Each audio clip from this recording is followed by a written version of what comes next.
Dans son traditionnel message des vœux de Nouvel An à ses compatriotes le 31 décembre 2018,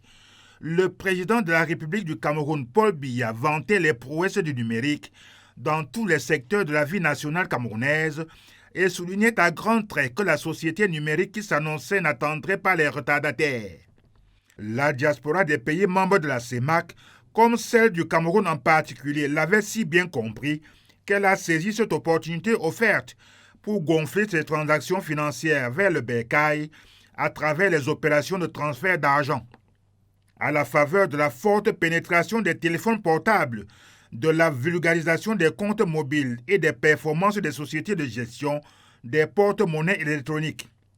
Cela s'appelle bien construire et préserver la reliance nationale dans un contexte où le sentiment national et patriotique est à promouvoir et à pérenniser. Car, comme aime à le réitérer le président Paul Biya, sur le chantier du développement, le Cameroun a besoin de tous ses fils et filles, où qu'ils se trouvent. Selon le rapport de la Banque des États de l'Afrique centrale sur l'évolution des services de paiement dans la zone CEMAC, plus de 1354 milliards de francs CFA ont été reçus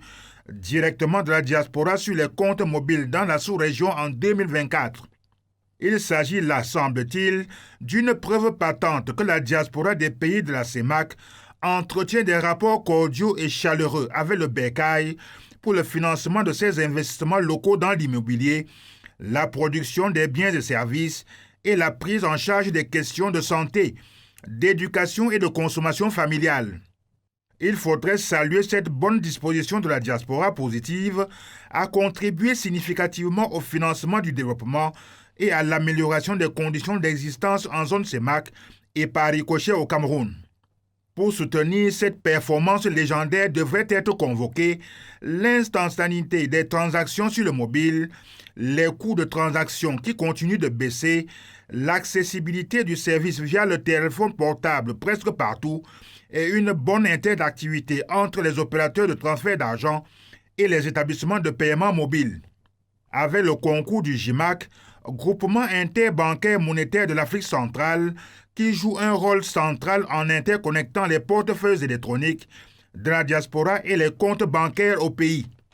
Il est d'ailleurs vraisemblable que le Cameroun, crédité de près de 30 millions d'habitants, soit la moitié de l'ensemble des populations de la sous-région, trône en tête de ces transferts qui apportent un surcroît de liquidité au sein de l'économie nationale et font un contrepoids non négligeable dans la compensation des flux monétaires vers l'étranger. Sans surprise, le Cameroun dominerait largement l'écosystème des transferts d'argent via le mobile en zone CEMAC avec 65,1% des comptes et 57% de la valeur des transactions de la sous-région répertoriées par les services compétents. Depuis 2023, en effet, l'élargissement de l'assiette imposable aux transferts mobiles par l'administration fiscale camerounaise permet de capter annuellement près de 25 milliards de francs CFA au profit du budget de l'État du Cameroun. Pas mal.